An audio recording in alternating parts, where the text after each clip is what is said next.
इधर जब हनुमान जी राम जी के पास वापस आए, हनुमान जी आपने तो लंका भी जलाई, हमने सुना है, आपने तो समुद्र पार भी किया, हमने सुना है।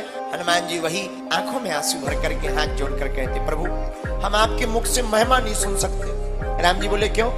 बोले आपने बहुत प्रसन्नता महिमा नारद जी की गाई थी, बंदर बना दिया। हमें डर लग रहा कहीं आप हमारे साथ भी कुछ उपद्रव न करो, पर हमें कोई डर नहीं है। बोले क्यों? बोले नारद जी की प्रशंसा की थी तो बंदर बना दिया था, हम पहले ही बंदर हैं। हनुमान जी के बोले महाराज ये हमारा प्रताप नहीं, आपका प्रताप है। अब राम जी ने हनुमान जी को फंसाने के लिए पासे फेंके। हनुमान हमने मान लिया तुम लंका मुद्रिका पर बैठकर गए, लेकिन एक बात बताओ, लंका जलाई तो तुमने है। हनुमान जी बोले पूंछ ने। राम जी बोले ठीक है पूंछ मान ली, पूंछ भी तो तुम्हारी है। हनुमान जी बोले नहीं हमारी नहीं है, वो भी आपकी है, लेकिन और कोई कारण है लंका को जलाने का? हनुमान जी बोले महाराज दूसरा भी कारण है। क्या?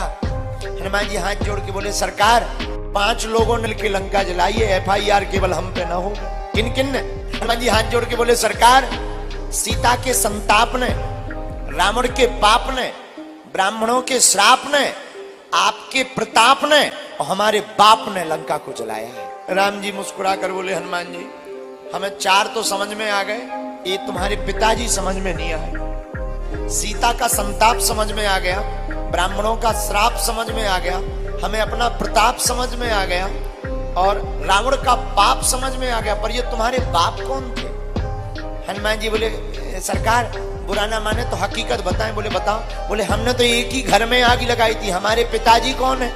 बोले आप बताओ। तब हनुमान जी ने अपना परिचय दिया, हमारे पिताजी पवन, हम हैं पवन सुत। और हनुमान जी बोले सरकार जहां लंका में एक मकान में धू धू करके आग लगी, सोई हमने पिताजी से कहा पिताजी घर घर पोस्ट भेज दो, पूरी लंका धू धू करके जल गई। तो सरकार आपके प्रताप ने, सीता के संताप ने, ब्राह्मणों के श्राप ने और रावण के पाप ने और साथ में हमारे बाप ने लंका को जलाया है। 8वां प्रताप हनुमान जी का क्या है? हनुमान जी ने लंका की यात्रा में 8वां कौन सा झंडा फहराया है? हनुमान जी जिस प्रकार गए थे उसी प्रकार वापस आए, पर वापस आने में और जाने में अंतर है। क्या अंतर है? जब गए थे तब संकट बहुत मिले थे रास्ते में हनुमान जी को, सुरसा, लंकनी, जलचरी, लेकिन जब हनुमान जी वापस आए तो एक भी संकट हनुमान जी को नहीं मिला। तो किसी ने पूछा क्या कारण है कि आपको वापसी में एक भी संकट नहीं मिला? हनुमान जी बोले हम जब गए थे तब केवल प्रभु का आशीर्वाद था, जब वापस आ रहे हैं तो माता जी का सिक्योरिटी कवच, सुरक्षा कवच लेकर आ रहे हैं, अब संकट हमारा बाल बांका नहीं कर सकते।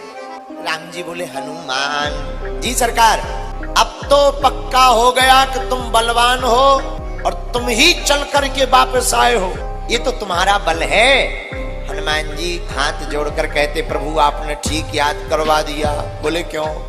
बोले गए तो थे मुद्रिका के ऊपर, फिर आए कैसे हो? माता जानकी जी ने जो चूड़ामणि दी थी उनको निकाल कर राम जी के चरणों में रख दिया। सरकार आपने ठीक याद करवा दिया, हम गए मुद्रिका पर थे, लौटकर आए चूड़ामणि पर, इसलिए सरकार अब सिद्ध हो गया हमारी कोई प्रभुता ही नहीं, ये आपका प्रताप है, सो हम गए।